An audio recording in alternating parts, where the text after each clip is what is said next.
Welcome to this explainer. Okay, let's dive right into this, because today we're looking at a wildly dark but absolutely fascinating thought experiment. Imagine we take a hypothetical, indestructible claymation astronaut and drop them straight into the most hostile environment in our entire solar system for a full 30-day survival and colonization test. Target? Jupiter.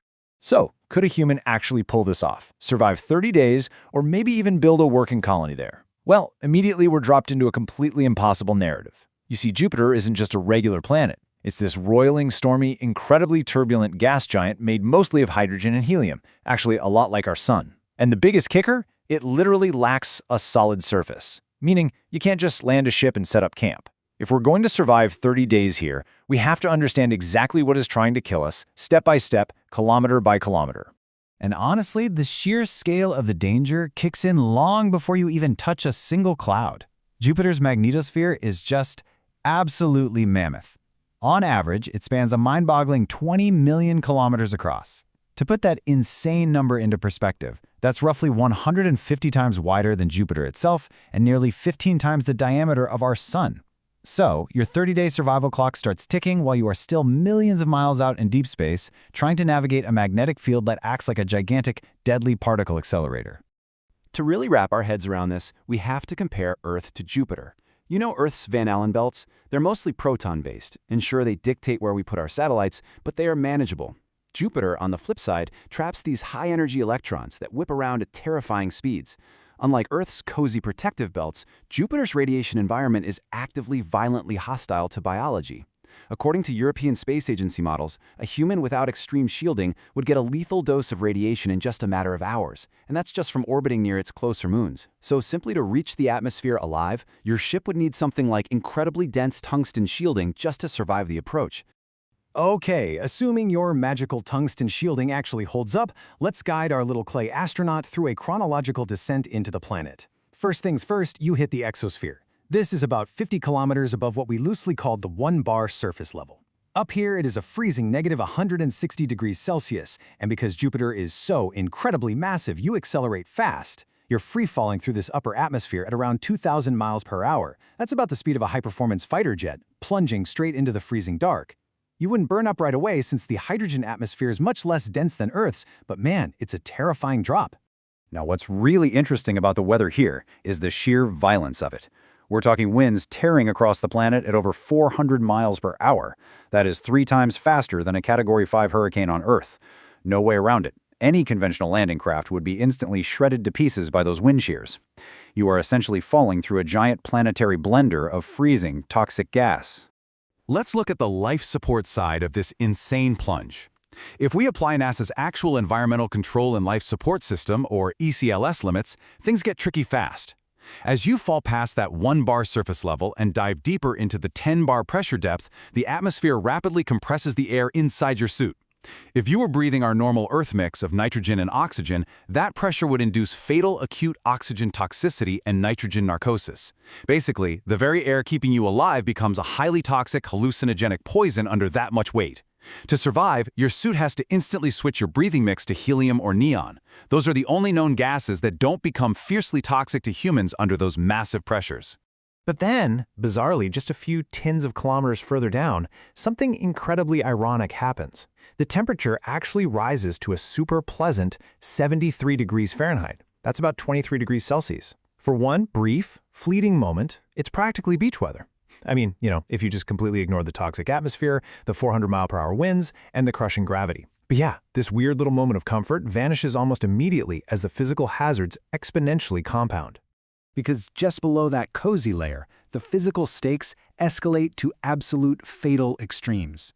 Without a literally magical, indestructible suit, the compounding atmospheric pressure acts like you're sinking to the bottom of an ocean, but an ocean made entirely of gas. As all those thousands of miles of hydrogen and helium above you push down, the pressure becomes so intense that the human body would literally implode. You would just be utterly squashed under the sheer weight of Jupiter's sky. Let's see how this builds over time. At 0 minutes, you hit that 1-bar level. At 15 minutes in, still falling at 2,000 miles per hour, you hit that 10-bar depth. And by the 30-minute mark, you are plunging into total pitch-black darkness. Plus, you're accelerating downward at 2.6 Gs. Imagine trying to survive while carrying almost 2 extra versions of yourself strapped to your back. And the deeper you go, the hotter and more terrifyingly alien the environment gets.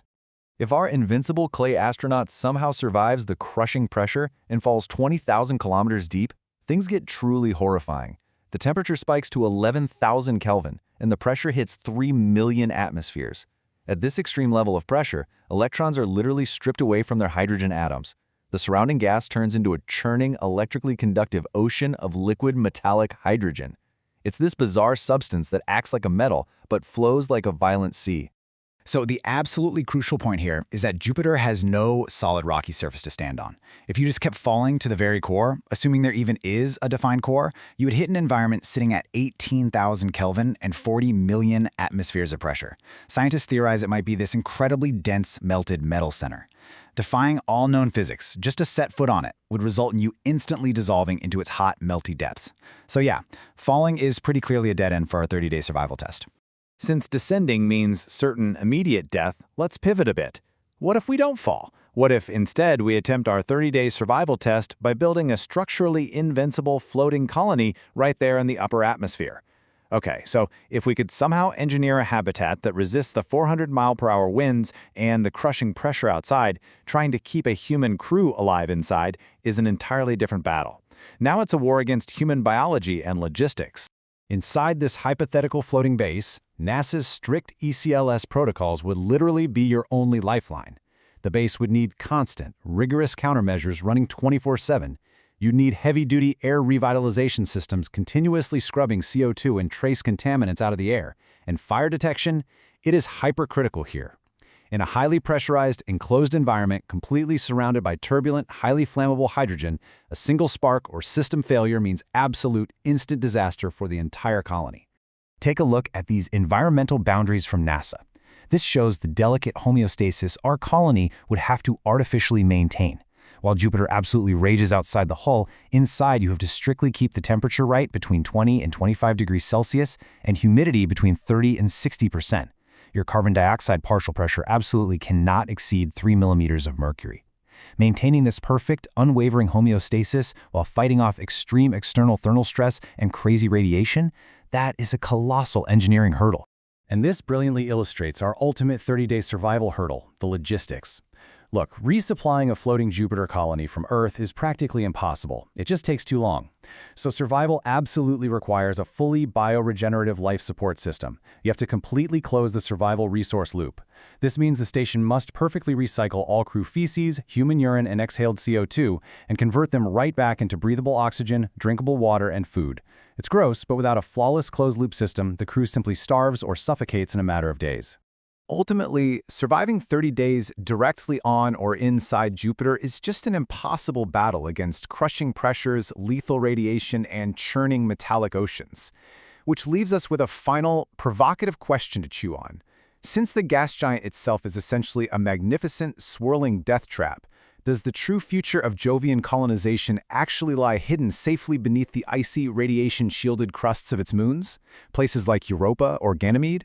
Maybe, to truly conquer Jupiter, we actually need to look to the strange frozen worlds orbiting it. Thanks for joining me on this wild thought experiment. Keep exploring, and I'll catch you in the next explainer.